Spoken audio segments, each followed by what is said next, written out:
আসসালামু আলাইকুম সুপ্রিয় দেশবাসী। আমি প্রত্যাশা করি আল্লাহর রহমতে আপনারা ভালোই আছেন। আপনারা ভালো থাকুন, আমার শুভকামনা রইল। গতকাল কিন্তু শেখ মাহেদী হাসান দারুণ ক্রিকেট নৈপুণ্য দেখিয়েছে। সে মূলত অলরাউন্ডার, কিন্তু বোলিংটা ভালো করতে পারে। এই মুহূর্তে বাংলাদেশের সেরা অফ স্পিনার। সে যে উইকেটটা পেয়েছিল দারুণ, একেবারে বলটা কেমন গিয়েছিল আপনাদেরকে দেখাই।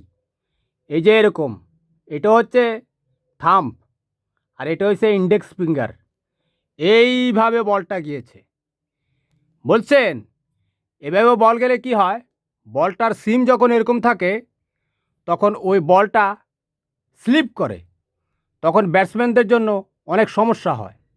স্লিপ করলে বল বাউন্স বেশি হয়, টার্নও বেশি হয়। এই কারণে গিয়ে ব্যাটসম্যানদের সমস্যা হয়েছে। এছাড়া আপনারা জানেন পিচের মধ্যে অনেক কুয়াশা, ঘাসের মধ্যেও অনেক কুয়াশা। এর মধ্যে বল করা অনেক সমস্যা, হাত থেকে বল স্লিপ করে। কিন্তু শেখ মেহেদী হাসান তার যে বোলিংয়ের 4 ওভারের 4 ছয় 24 বল, এর মধ্যে 95% বলে তার যে ওই একেবারে স্টাম্পের যে সার্কেল রয়েছে, সার্কেলের মধ্যে করেছে।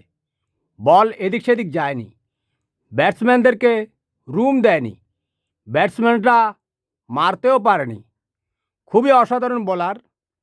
তার কাছে বাংলাদেশ টিম একটু বেশি প্রত্যাশা করে।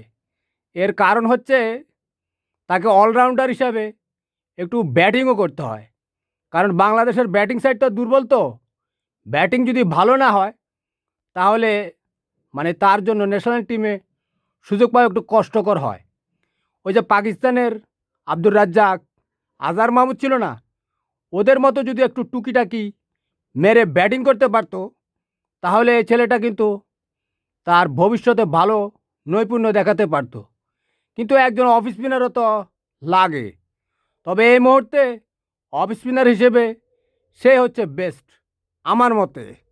আপনাদের কি মনে হয় সেটা আপনারা কমেন্ট করে জানাতে পারেন।